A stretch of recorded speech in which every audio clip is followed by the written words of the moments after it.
Nihat Bey benim horlama protezi kullanan hastam. Bugün geldi, hemen kendisine soralım. Protezden önceki gibi sıkıntıları vardı. Horlama protezde neler değişti? Öncelikle bu buluş için Tuğrul Bey'e teşekkür ederim. Çok fazla yorgunluk hissi vardı sabahları. Uykulu kalkıyordum. Gün içinde de uykuluydum. Aşırı horlama yaşıyordum. Bunu eşim de takip ediyordu.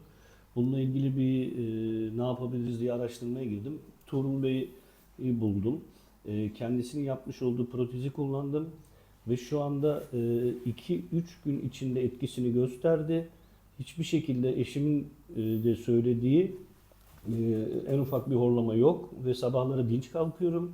Gün içinde de hiçbir şekilde bir yorgunluk hissi de duymuyorum. Yani gerçekten 100 yılın bulmuş diyebilirim. Çok teşekkür ediyorum işte, ama ben şöyle bir ilave yapayım.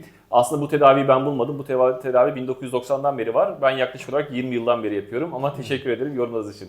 Ben Ya da- teşekkür ederim. Sağ olun.